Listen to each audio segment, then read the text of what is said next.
Talán éppen ez az a mozzanat, amiről megfeledkezünk. Hogyha a családban szeretet, jóság, rend van, azt természetesnek vesszük, és nem annyira gondolunk rá, hogy mindezt Isten ajándékaként is fogadhatjuk. És hogyha nehézségekbe ütközünk, akkor kezdünk el gondolkodni azon, hogy vajon hol van Isten. Ahol szeretet és jóság, ott van Istenünk. A kérés után hadd térjek rá most a hálaadásra. Gyerekek, tőletek hadd kérdezzem most meg megint, hogy köszönni a felnőtteknek, meg másoknak, hogyan tanultok, vagy tanultatok? Emlékeztek? Még erre nem volt olyan nagyon régen, Flóra.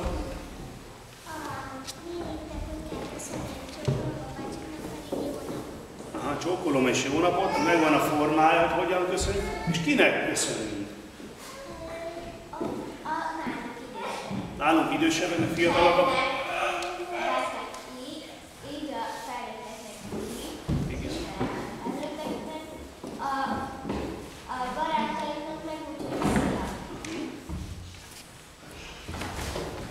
Amikor itthon vagyunk a faluban, akkor talán nem is kérdés, vagy legalábbis remélem, hogy nem kérdés, hogy a gyerkőcök is úgy gondolják, hogy akivel találkozunk, annak köszönünk. Amikor esetleg olyan helyre megyünk, ami már nem a falu, nem az ismert terület, akkor pedig én úgy emlékszem, hogy úgy tanultam, hogy szüleim azt mondták, hogy akinek ők köszönnek, tehát bementünk Mórra, akinek ők köszönnek, annak köszönnek én is. Mert hogy az ismerős. Talán volt még egy ilyen, hogy fogtam a kezüket, és akkor picit megszorították a kezemet, és mintha ilyenre is emlékeznek, hogy akkor köszönni. A lényeg az, hogy tanulnia kell a gyereknek a köszönést. A kérés az úgy adódik, ha valamire szükségem, ha valamit szeretnék, azt mondom, legalábbis pici gyerekként. Köszönetet azt viszont tanulni kell. A hálaadást nekünk is azt gondolom tanulni kell, és akkor is, ha jó dolgunk van, hogyha minden rendben van a mindennapjaink, vagy többségében rendben vannak a dolgaink, és akkor is, amikor nehézségekkel találkozunk, bár az nem egyértelmű dolog, hogy a nehézségeket meg tudjuk-e köszönni. József története ismerős számotokra? Hány testvére volt neki? 12? Igen, először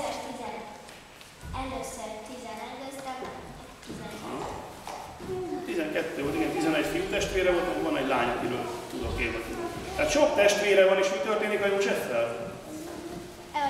Eladják rabszolgának.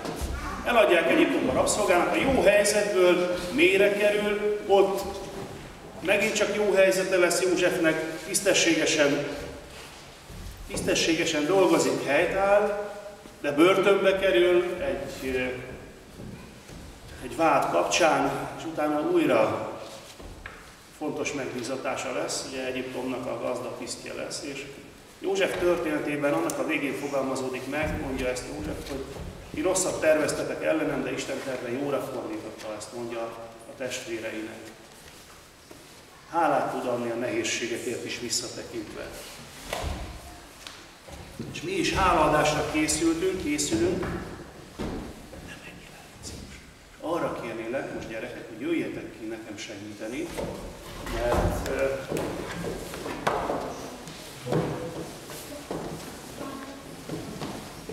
van egy asztalom, van néhány kosaram, jöjjetek egy szíves kosaramért. Remélem, hogy mindenkinek, de ha nem jut mindenkinek, akkor se legyen senki elszólódva. Jó.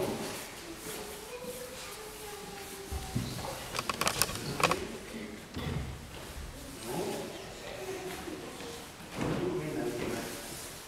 Remélem. Én az, aki még lesz, szeretném Sári, Ádám, Erdő, hol lesz ez? Bofi, van még kosár, gyere. Persze, jutott mindegyik önnek. Nekem is van egy nagy kosár. Engedjetek ki oda az asztalhoz, kérlek. Lehet, hogy pici is lett az asztal, amit hoztunk. Az lenne a kérésem, hogy ebből a nagy kosárból szépen mindenki pakoljon bele a maga kis kosarába.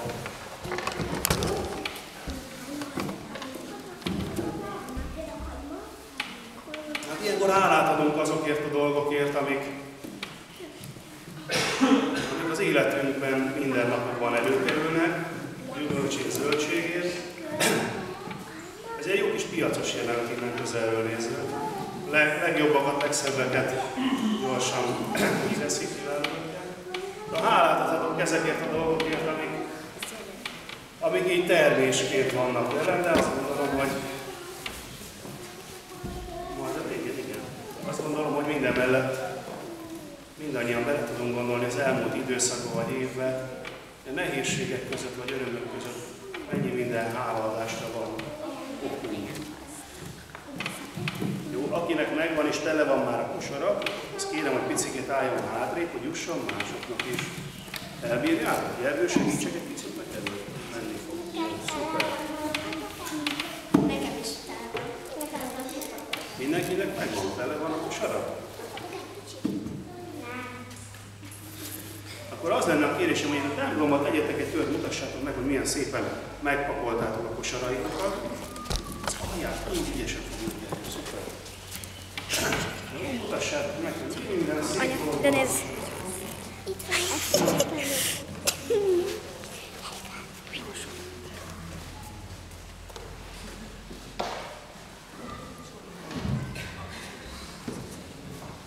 De aztán gyertek vissza az ajtótól, errefelé, várjanak benneteket is. Az lenne a kérésem, hogy ne egyszerre, hanem csak egyenként, végigben mindegyikön, hogy össze a másik várjuk ide, és tegyek fel az oltárra a kis kosárát. Köszönöm. Kilépsz, utána bejön a Sári. Sári is fölteszi a kis kosárát az oltárra. Nagyszerű.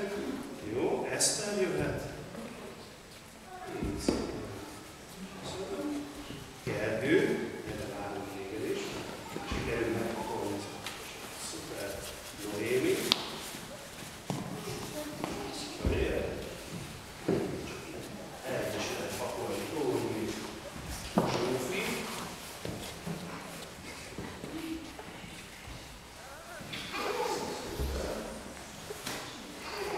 Ádám.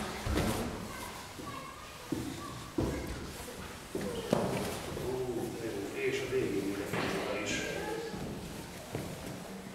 Hol van még egy biztosan nem van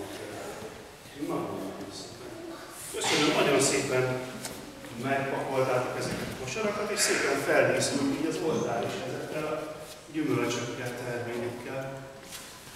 Arra a kis mondókára emlékeztek egy kicsit nagyobb, hogy kis mag vagyok lenne a földön. Mert ezek is többnyire pici magból lettek. Megmutatjuk a nagyobbnak, a felnőkeknek, hogy hogy is hangzik ez a kis mondókám. Akkor szépen legborult, és kis mag vagyok lenne a földben, Isten küld ránk esőt bőven. Lassan, lassan felnövegszem, látod, milyen szép nagy lettem? Hát mi látjuk, hogy milyen szép nagyok lettetek, mi lesztek, egyre mással találkozunk. Kérlek, most csücsüljetek le, még lesz olyan évek, aminél most ki lehet jönni. Egy picit jöjjetek le.